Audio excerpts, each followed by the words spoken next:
Lo dijo él. A primera hora. Mucho se está cuestionando en los últimos tiempos la relación del poder con los medios de comunicación, con la prensa. Hay chats de instituciones en los cuales los periodistas preguntamos permanentemente sobre temas y nos ningunean, son de un mutis camino al foro, no nos contestan, nos pasan información a cuentagotas. Tenemos una funcionaria de alto nivel, la secretaria de la Administración, que dijo inicialmente que era enemiga de los medios y luego ante un requerimiento de Coavisa trató de matizar esa declaración, pero el daño ya estaba hecho, me parece a mí. Y el papel de la prensa además es cuestionado por el rol que está ejerciendo ahora mismo frente a los grandes temas nacionales. Profundicemos esto con un conocedor, un periodista de viejo cuño, de dilatada trayectoria, el doctor Francisco Herrera Arauz, director de EcuadorInmediato.com, que está visitando nuestra mesa de trabajo. Francisco, bienvenido, qué gusto, buen día. Buenos días, Francisco. Hola, Andreita. Hola, Fabricio. Gracias primero por la invitación, por haber accedido a mi petición de venir por un momento. Que este sea el volver, como le estamos denominando desde Ecuador Inmediato. A ver, es que, Fabricio, fíjate que el tema en juego en este momento es no la información, no la noticia, sino el periodista, o el comunicador, o el influencer y su mensaje. Cuando hace no mucho tiempo atrás era al contrario. Lo más importante era el mensaje. ¿Qué pasó en el camino? El medio creció y la revolución digital cambió totalmente la relación de poder. Y dejamos de depender exclusivamente de los medios tradicionales. Como he dicho en algunas ocasiones, ¿recuerdas? Nos robaron el fuego de los dioses. Éramos los dueños de la noticia. El momento en que la revolución digital, con un teléfono celular, le abrió la puerta al ciudadano, el ciudadano es ahora dueño de la noticia. ¿Pero eso es necesariamente malo? No, todo lo contrario. Exige del profesional de la comunicación, y remarco, profesional de la comunicación, un mayor esfuerzo y un mayor mérito para aclarar el mensaje, para tecnificar el mensaje, para purificar el mensaje. No para manipularlo, para procesarlo, porque en manos inapropiadas el mensaje se convierte a veces en una tragedia. Por eso yo remarco con lo que tú has preguntado, Fabricio, el comunicado de ayer de la Federación Nacional de Periodistas, que clama y reclama la necesidad de que los periodistas somos profesionales. Leí el comunicado suscrito por Susana Piedra, me parece, Susana ¿no? Piedra. Presidenta de la Federación Nacional de Periodistas, plantea que y pide que los medios puedan contar en su equipo con periodistas profesionales, formados. ¿Por qué? Porque la comunicación no es una afición, no es un hobby. La comunicación es una ciencia. Es una ciencia con todos los procesos de estudio, de observación, de investigación, de preparación. Y eso, en las manos inapropiadas, vean el panorama que tenemos este momento. Es crítico, pero es grave. ¿Por qué? Porque el ciudadano, en forma inapropiada, muchas veces a través de sus redes, expresa lo que siente, sin purificar el mensaje, sin filtro, digamos, ¿ya? Y eso muchas veces puede ser bueno, pero también muchas veces puede ser malo. El ciudadano o las personas en colectivo solemos tener la tendencia a recibir influencias, como por ejemplo lo que está viviendo el Ecuador, la polarización por odio político. Es una tendencia inyectada desde la comunicación en la ciudadanía, y el comportamiento a veces llega a extremos, que divide a las sociedades, que enfrenta a las sociedades y que llega hasta la comisión de delitos. Por eso el odio político es un delito tipificado en el Código Orgánico Integral Penal.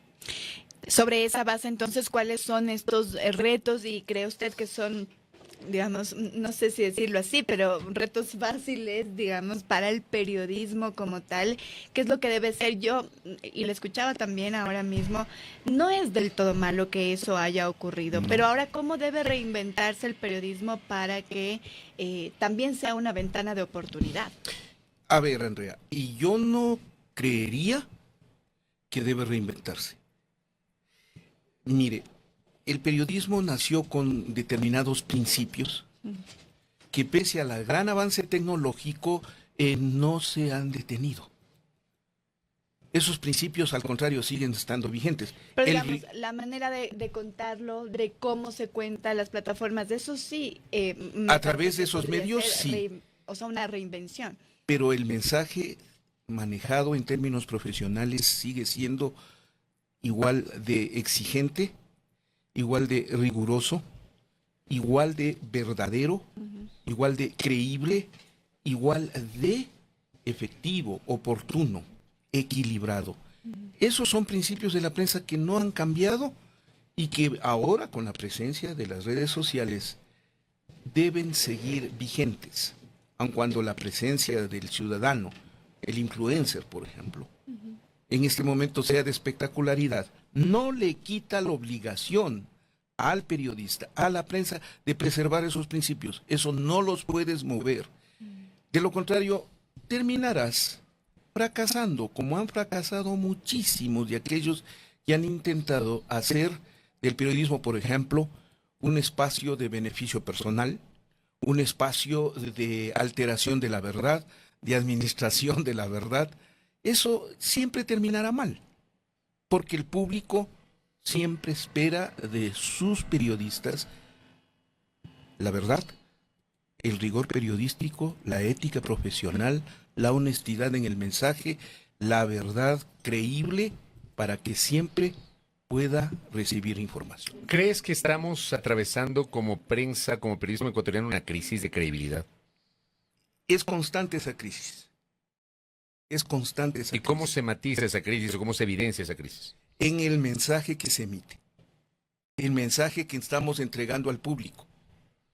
Fíjate que en este momento, y cuando hablamos de comunicación, por favor, no entiendan solo a los periodistas. Somos los periodistas, los medios, los ciudadanos. La comunicación es de doble vía. Es vía de emisor, vía de receptor y vía de retorno. La comunicación es una ciencia que aplica estas normas, ¿verdad? Entonces, el mensaje que emitimos muchas veces es recibido por el público y la reacción del público también cuenta. Y cuenta mucho. Por eso tú tienes las reacciones que en este momento tienes, por ejemplo, en las redes sociales. Tú pones un dato inapropiado y fíjate la reacción en cadena que se produce. Es múltiple, porque el público es disperso, ¿no?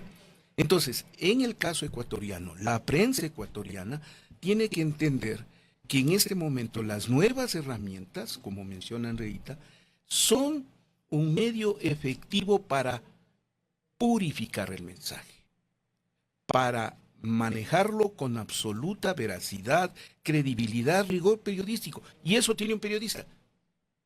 Esa es la diferencia con quienes estudian el periodismo, lo hacen desde la profesión, y quienes lo aplican en términos empíricos, con conocimientos a momentos adquiridos, mal adquiridos, y que determinan un comportamiento también negativo alrededor suyo. Los influencers son o tienen esa capacidad, de esa manera también se ha distorsionado el mensaje. ¿Qué decir también sobre, digamos, las autoridades? ¿Qué repensar del periodismo? Fabricio decía hace poco y empezaba esta conversación diciendo que hay varios de los chats en donde no se responden las preguntas que hace el periodista, en donde se quiere incluso, o sea, si me agrada tu pregunta, la respondo, si no me agrada, entonces me hago casi loco. Incluso hay chats en donde no nos dejan hablar a los periodistas, hay chats que están bloqueados, es decir, solo es unilateral, ¿verdad? Solo envían información, pero está restringido que el periodista pueda preguntar. Y claro, hemos escuchado de autoridades, lo decía lo mismo Fabricio, ¿verdad? De Cintia Geliber, que decía, yo no voy a los medios porque soy enemiga de los medios, pero no solo por eso, sino porque ellos hacen unas preguntas que prefiero yo hacer otra comunicación.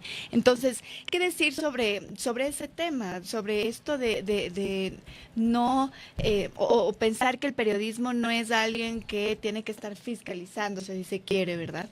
A ver, uno, así como en la comunicación tenemos que entender a la revolución digital y no caer en la distorsión que lamentablemente se ha caído, para los periodistas también nos exige, cuando te digo rigor periodístico, por ejemplo, siempre elevar el nivel del debate. Es a nosotros a quien nos corresponde elevar ese nivel del debate, al preguntar, al cuestionar, al comentar, al editorializar. Nos obliga, tenemos que superar ese nivel. ¿Para qué? La mejor periodista que yo he tenido oportunidad de leerla y seguirla es Oriana Fallaci. Entonces la Fallaci decía que cuando más le exigía a un personaje con sus preguntas, consideraba como un ejercicio físico, en la cual el mayor ejercicio obliga al músculo a que trabaje. Y entonces el mayor ejercicio periodístico con un funcionario le obliga a repensar más, a responder mejor, con preguntas mejores, cuestionantes mejores, que elevan el debate. Así como nosotros tenemos que entender lo que ha significado la revolución digital y quitarle el fuego de los dioses, también el funcionario, el personaje público, el líder de opinión tiene que entender a esa revolución digital no como un aprovecharse, pues es una locura, porque más o menos se equivale a tratar de disparar al aire y no asumir las consecuencias. Es lo que a momentos sale de las personas que con plena y absoluta libertad, malentendida, emiten mensajes a la buena de Dios. El caso de la señora Cynthia Gelliver, por ejemplo, emitir un mensaje de ese tipo es no considerar la amplitud del mensaje. Porque antes, si tenías un mensaje a través de un medio, se quedaba alrededor del público de ese medio, ¿verdad? No, en este momento tú ya no puedes decir eso. La revolución digital en este momento manda a que un mensaje es esparcido y llega con mucha facilidad de aquí o en Claro, China. por eso había estas líneas editoriales en los medios de los vetos, ¿no? Las listas de gentes que no podías entrevistar o de temas que no podías tocar. Entonces, ahora es más evidente, o sea, ya no se pueden dar ese lujo por la revolución digital que estás señalando. Ya no es posible. Medio que quiera imponer una línea editorial de restricción, simplemente lo que está haciendo es suicidándose. Lo que tienes que hacer es abrir, porque si no lo abres tú, hay miles de espacios abiertos. Ya no es la exclusividad de un medio. Aquí hubo la dueña de un periódico que en un momento determinado decía que si en su periódico no se publicaba la noticia, no existía.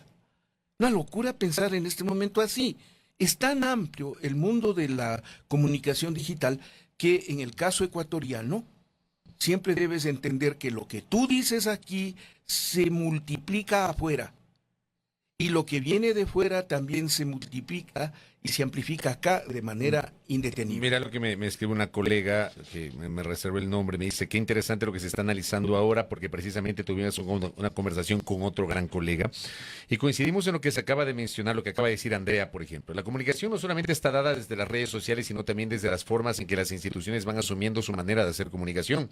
Hoy todo el mundo y toda institución quiere ser influencer, se está dejando de lado las formas más formales y serias de hacer comunicación política, y aunque parece que quedarse en las líneas tradicionales es un error, tal vez esa sí sea la raíz de algunos problemas. Ese es el punto crítico, insisto, te repito el mensaje, Fabricio, Andrea. Puede cambiar la técnica. La revolución digital innova totalmente la técnica de emitir el mensaje. Transforma el medio, no el principio de la comunicación. Los principios de la comunicación, la verdad, el rigor profesional, la ética periodística, son principios y valores fundamentales con los que todavía nos obliga a manejar el mensaje. Siempre ha sido así y sí planteo que debe mantenerse. Por eso tienes el fracaso de muchos influencers, cuando alteran, por ejemplo, la ética. Cuando no consideran el rigor, cuando no respetan la verdad, cuando manipulan el mensaje. Bueno, Están alterando los principios.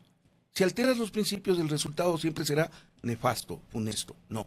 Ahí coincido con la persona que nos ha escrito diciendo, sí, es necesario mantener ese principio, que no es la comunicación tradicional, es el sustento de la comunicación, es la base de la comunicación.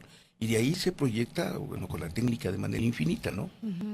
Claro, pero digamos, no hay que satanizar tampoco cómo ahora se presenta esa comunicación. Es lo mismo que estamos hablando ahora mismo con usted, Francisco, sobre cómo se presenta, porque claro, si hay una revolución digital, si hay una revolución en muchas aristas del mundo, no solo a nivel ecuatoriano, ¿cómo no? Contar las cosas no debe reinventarse, es decir, nos decía ahí la oyente, ¿verdad? Pero es que ya ahora todo es muy informal, se ha dejado la formalidad de comunicar, etcétera.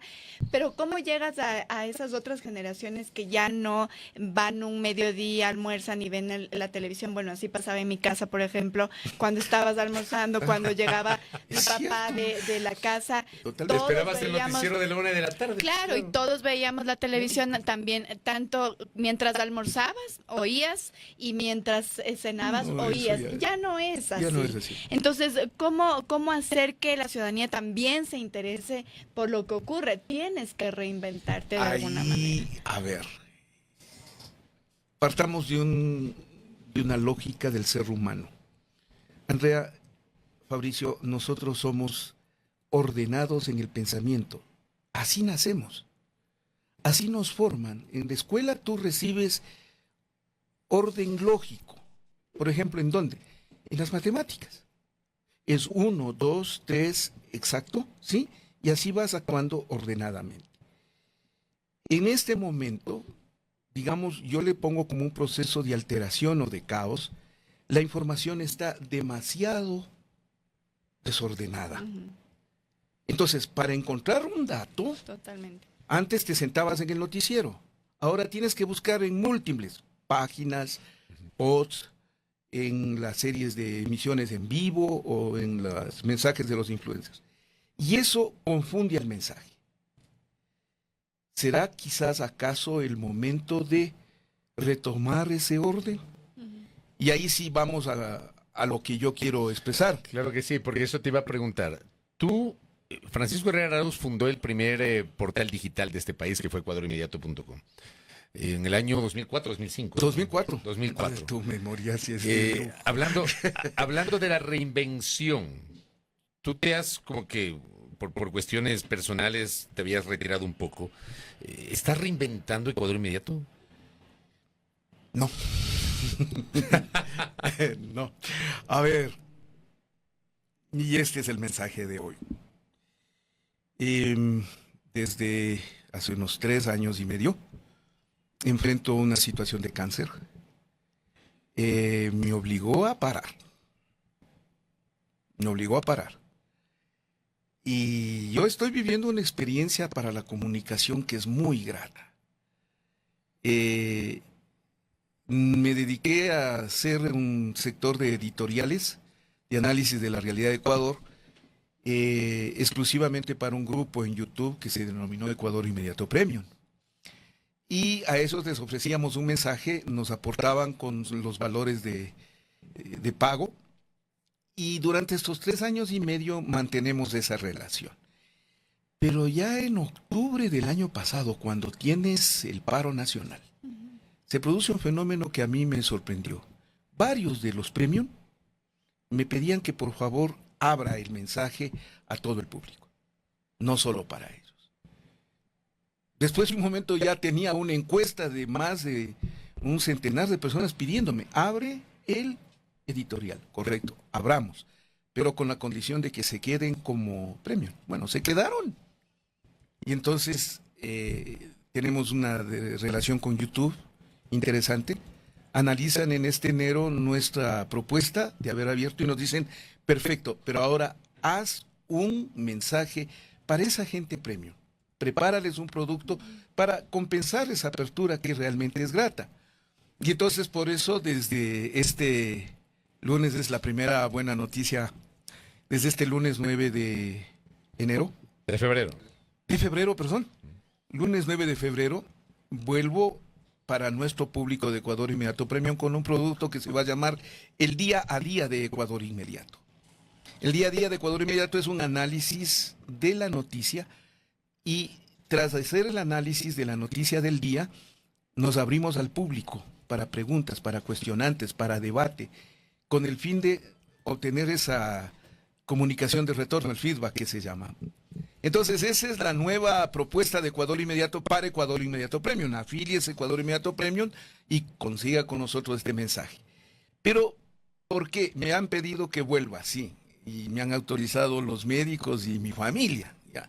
Si vas a volver, por favor, despacito. Despacito. Entonces, este es un primer intento. Y luego nos vamos a comprometer, vamos a hacer un gran crowdfunding a través de los mensajes o los envíos de pago vía QR con DEUNA. ¿Para qué? Para volver con Ecuador Inmediato. O sea, para volver a abrir esa página, no reinventada, ahí sí le vería más bien como un reforzamiento de lo que fue nuestro primer proceso allá en el 2004. El orden de información. Esto que estamos hablando. La información ordenada, equilibrada, para que el público reciba y se haga su espíritu crítico. Y no tenga que estar buscando en otros espacios en donde lo que lamentablemente ocurre en este momento es eso. No es para nosotros nuevo. A través de nuestra columna en X, por ejemplo, nosotros mantenemos ese orden lógico, pero hoy lo trasladamos a la web con toda nuestra preparación. Así es que esa es la segunda buena noticia. Queremos volver, va a depender del público, ustedes nos van a ayudar y nosotros lo vamos a hacer. Pero el objetivo, el orden en la información. En medio de este caos puede ser una buena luz de esperanza, porque además, ¿qué falta nos hace mejorar el debate, verdad? No, sin duda, sin Totalmente. duda. Más que aquí hay un terror al debate. Hay un terror al debate. Es que y hay una intolerancia. Lo que pasa es que somos muy agresivos. Y hay una intolerancia a las voces distintas o a las voces que pueden no comulgar con otros sectores. O sea, no se entiende la necesidad de la pluralidad. Nosotros aquí con Andrea defendemos a rajatabla, que tenemos nuestra línea, pero por supuesto, pero defendemos a rajatabla el principio de la pluralidad y procuramos practicarlo aquí en el espacio. A mí me consta cómo has venido desarrollando eso, Fabricio, porque a ti también te consta que en Ecuador Inmediato mantuvimos ese principio. Pluralidad. ¿Por qué? Porque los medios de comunicación en el Ecuador, en la etapa anterior a la revolución digital, eran incriticables, incuestionables y autorreferentes. No aceptaban nunca la crítica. Ellos fueron los que propiciaron ese espíritu de no aceptar la crítica. Primero. Segundo, al abrir la pluralidad, demostramos que había muchos mensajes y muchas voces, porque ¿cuál es el secreto principal ahora? El público quiere ser escuchado. Y si los medios no han querido escuchar al público, la gente se crea su propio medio, pues. Su propia columna en X, su propio espacio en Facebook, su propio espacio en YouTube. Es decir, ahí tienes un periódico digital, tienes un canal de televisión en un teléfono celular. Porque el público quiere ser escuchado, quiere verse. Y eso ya es una muestra de combatir la intolerancia. Pero lo otro, el debate en el Ecuador es temido por lo agresivo, por el odio político. Hemos sembrado el odio político y eso es terriblemente nefasto para cualquier sociedad. En cualquier momento el odio político genera estallidos que son incontenibles. Y si hay algo que yo le temo es a eso. ¿Por qué? Porque son resultante de mensajes distorsionados, manipulados, que van alimentándose como una bola de nieve. Llega un momento en que nos arrasa a todos. Francisco, te agradezco por estos minutos, te felicitamos obviamente por este reentré y obviamente te auguramos éxito. O sea, muy amable, Francisco. Muy gentil. No, gracias a ustedes, siempre es grato compartir. Además con el espacio con el que me despierto en la mañana. Por favor, muchas gracias, Dios te pague. A ustedes. Francisco Herrera Arauz ha estado con nosotros, el director de EcuadorInmediato.com, aquí en A Primera Hora. Primera plana. Todas las noticias, todas las voces.